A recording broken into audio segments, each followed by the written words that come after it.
Welcome to hungry pass official YouTube channel. ఒక డాగు apartment కన్స్ట్రక్షన్లో lift కోసం తీసిన గొయ్యిలో పడిపోయిందని నాకు ఒకళ్ళు కాల్ చేశారండి. కాల్ చేస్తే కొన్ని రెస్క్యూ టీంని పట్టుకెళ్ళడానికి వచ్చాను. మనకి రెస్క్యూస్కి ఎప్పుడు వచ్చేది వీలేనండి. వీళ్ళు వేటగాళ్ళు, మోస్ట్ పవర్ఫుల్ అండి. ఎలాంటి యానిమల్నైనా పట్టగలంత సామర్థ్యం ఉంది వాళ్ళకి. వాళ్ళైతేనే మనకు పర్ఫెక్ట్.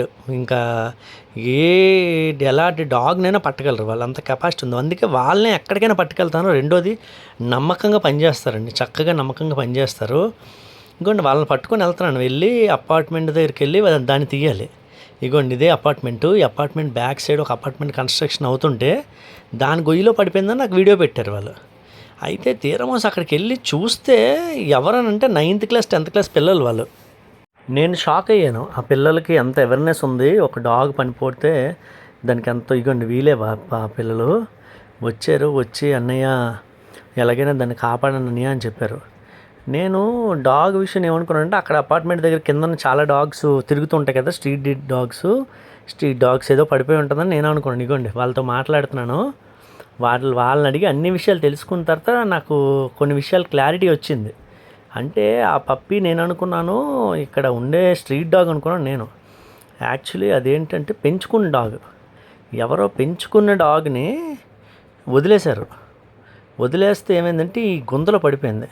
అయితే ఒకటైతే క్లారిటీగా నేను చెప్తానండి, తిరగలేదు. ఆ గుంతలో ఎలా పడిపోయినా సరే దాని కింద జా విరిగిపోయేటట్టు జరగదు. దాన్ని ఖచ్చితంగా ఎవరో కొట్టారండి, దారుణంగా కొట్టారు. కింద జా మొత్తం విరిగిపోయింది.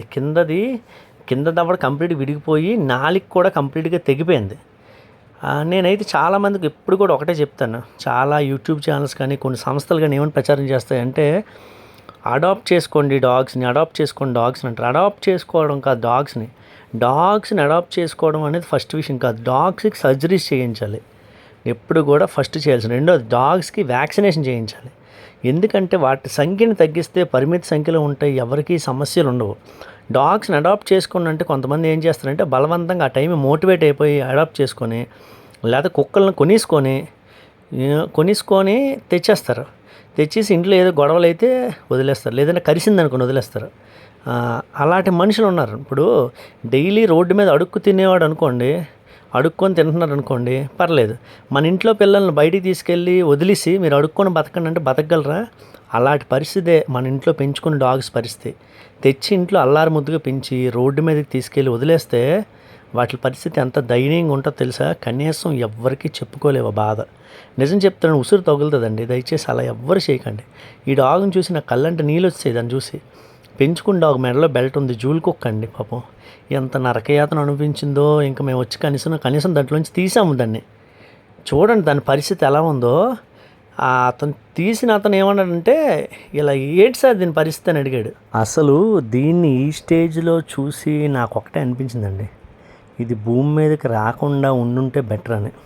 చాలా బాధ అనిపించింది చూసి, దాని స్టేజ్ చూసి, దాని పరిస్థితి చూసి చాలా దుఃఖం వచ్చిందండి నిజంగా నాకైతే. దాని కళ్ళ నిండా నీళ్ళు, ఒళ్ళు నిండా దెబ్బలు, ఎవరికీ చెప్పుకోలేక మూగజీవి నిజంగా ఎంత దుఃఖపడిపోయిందో. నిజంగా ఎవరు చేశారో వాళ్ళు శిక్ష అనుభవిస్తారండి. దీనికోసమని కేజ్ పట్టుకొని వెళ్తున్నానండి.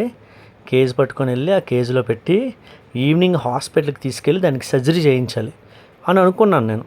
నా ఆలోచన అది. ఇగోండి కేజీలో పెట్టాము. కేజీలో కొంతసేపు, లేదంటే మళ్ళీ తీసుకెళ్ళి గోతులో పడిపోద్ది. అదే మెయిన్ ప్రాబ్లం. అందుకని కేజీలో పెట్టాను దీనికి. ఈ కేజీ కూడా అప్పుడే కొన్నాను, అదే కేజీ లేదు.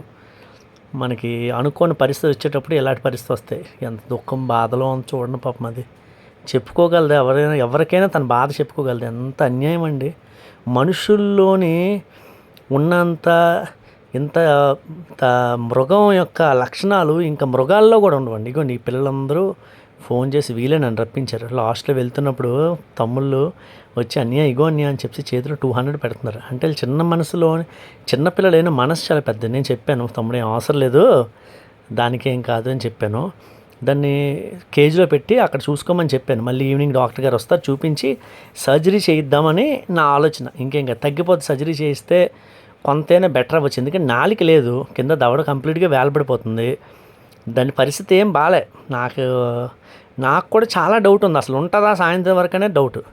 సాయంత్రం ఫోన్ వచ్చిందండి, చనిపోయిందన్య, కదలట్లేదు ఇంకా డాగు అని చెప్పారు పిల్లలు. వెళ్ళి దాన్ని తీసి దాన్ని కవర్లో పెట్టి తీసుకెళ్ళి ఒక దగ్గర పెట్టి దాన్ని సమాధి చేయడం జరిగింది. ఎందుకంటే అవైనా చేసి ఎక్కడో తీసుకెళ్ళి కుప్పలోనే ఎక్కడో పడేయచ్చు, కానీ నా మనసు అలాంటిది కాదండి. కనీసం దాని లాస్ట్ జర్నీలోనే అంటే దానికి చనిపోకముందు ఎంతో నరకం అనిపించింది.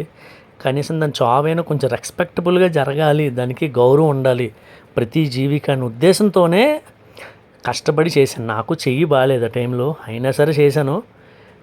నాకు అసలు ఈ వాయిస్ ఓవర్ ఇస్తున్నప్పుడు కూడా చాలా దుఃఖం అనిపిస్తుంది నిజంగానే. ఎందుకంటే పెంచుకోకండి, మీకు ఓపిక లేనప్పుడు, లేకపోతే మీకు సత్తా లేనప్పుడు, లేకపోతే మీకు ఇంట్లో కుదరనప్పుడు పెంచుకోకండి. పెంచుకొని దయచేసి వాటి జీవితాన్ని నరకం పాలు చేయకండి. మీకు వీలైతేనే పెంచుకోండి. ఏ జీవికైనా ఎలా బతికామన్నది కాదు, తన ఎండింగ్ ఎలా ఉన్నదనేదే ఇంపార్టెంట్. అందుకే తనకి గౌరవంగా అంతిమ సంస్కారం చేశాను. ఇంతకన్నా నేను ఏం చేయలేకపోయింది దానికి అసలు. ప్రతి జీవికి భూమి మీద మనిషితో పాటు సమానమైన హక్కులు ఉన్నాయని మనిషి తెలుసుకున్న రోజు ఈ ప్రపంచం బాగుపడుతుందండి.